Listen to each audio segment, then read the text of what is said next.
For me, you know, I grew up in a family that didn't have a lot of money, so we didn't have property.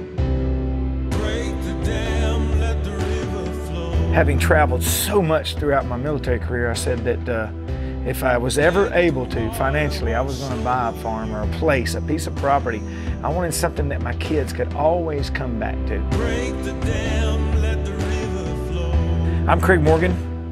Most people know me as a country recording artist, but there's a whole lot more to me than that.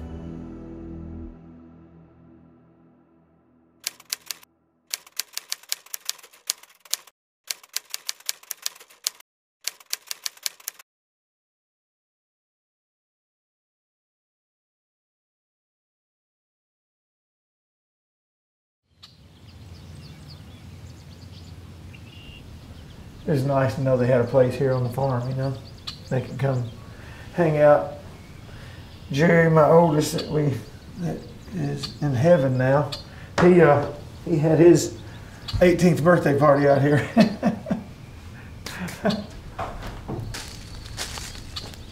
That's remnants of his 18th birthday party. They decided they're gonna chop a tree down with a dang knife or something. This farm, I mean, from Jerry, my son, Kyle, my oldest son, and Alexander, my daughter, every one of them's first hunts were here. My daughter's first turkey hunt was here. Jerry's first deer was taken on this property. The first deer he took by himself with a bow was just right across the way there. I mean, I know where every inch of this farm where there's stories that have happened throughout our children's lives. So there's just something really special about having that. And I know not everybody does. And I know that because I grew up without it. I didn't have that. I think it makes it even that much more special knowing that I can share it with my kids. I joined the Army a year and a half after I graduated from high school because I'd been going to college. So I joined in 1985. When I joined, there wasn't a lot of conflict. And then in 1989, a gentleman by the name of Manuel Antonio Noriega decided he was going to be doing ugly things down in Panama. And I just happened to be stationed in Panama at the time. So I was in during Operation Just Cause, the overthrow of Manuel Antonio Noriega, and served in the Army in that conflict. After that, I went to Fort Bragg, North Carolina. Served in Fort Bragg, Fort Campbell, for a total of about 10.5 years of active duty. I was at Fort Bragg during Operation Desert Storm, and then shortly after, I left active duty to pursue the music, but I was so unsure of how well the music would go that I stayed in the active reserve serving out at Fort Campbell. And I did that for another 6.5 years, and it wasn't until I had a couple of hits on the radio and was touring really heavy that I really felt like that I would probably be in the music business for a while. So I went ahead and got out after almost 17 years of service in the Army. Well, I'm a singer by occupation. That doesn't dictate who I am. There are few occupations in people's lives that dictate who they are. The military can dictate a person's personality because, again, they share that thread, that gene, that desire to serve.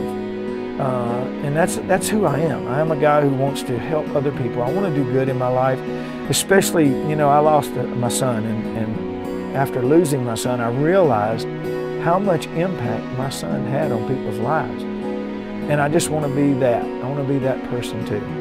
You know, hearing the stories after he passed, the impact that he had on people's lives, it just motivated me that much more to share his desire to serve even more.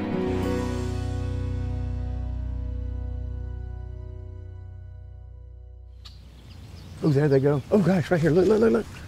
Look, see them crossing? Look at all of them.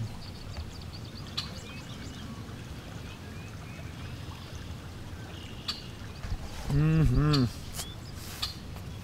That's my favorite right there. It's almost 2 miles to this side of the farm from the house. So when I come to work my bees, it's nice to have the stuff I need already here.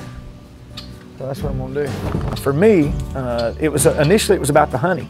It was all about selling the honey. And we weren't gonna do it in a store. And then after we lost our son, I would go out in my shop and start making spoons and bowls and whittling and cutting on wood. And I think, you know, that ain't no thing. I know that was my therapy, was to spend some time out there and pray and work on wood. A lot has come to open me up since then as my faith has become stronger. I've learned a lot about my faith and how God was using that to not only help me get through those tougher times and to support my family, but to also enlighten my knowledge and my spirit.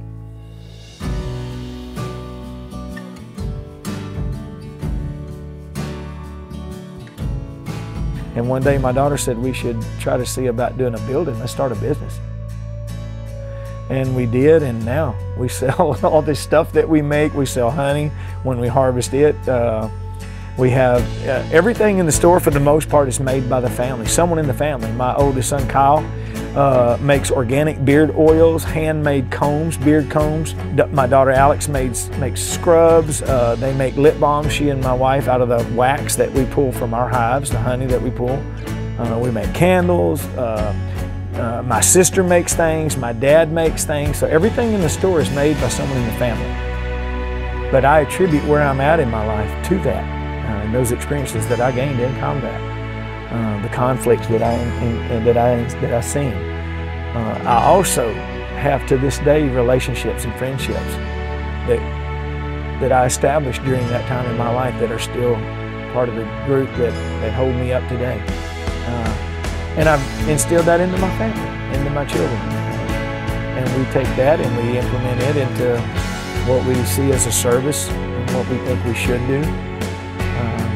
And we use that in our business, at the store, and we use the store as a front for that. It's a place for us to hopefully impact other people's lives.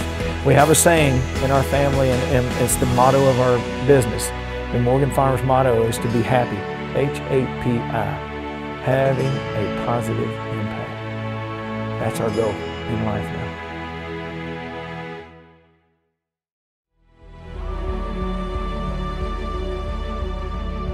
Staff Sergeant Craig Morgan, everyone here at Mossy Oak extends their most heartfelt thank you for your service. We are honored to know you.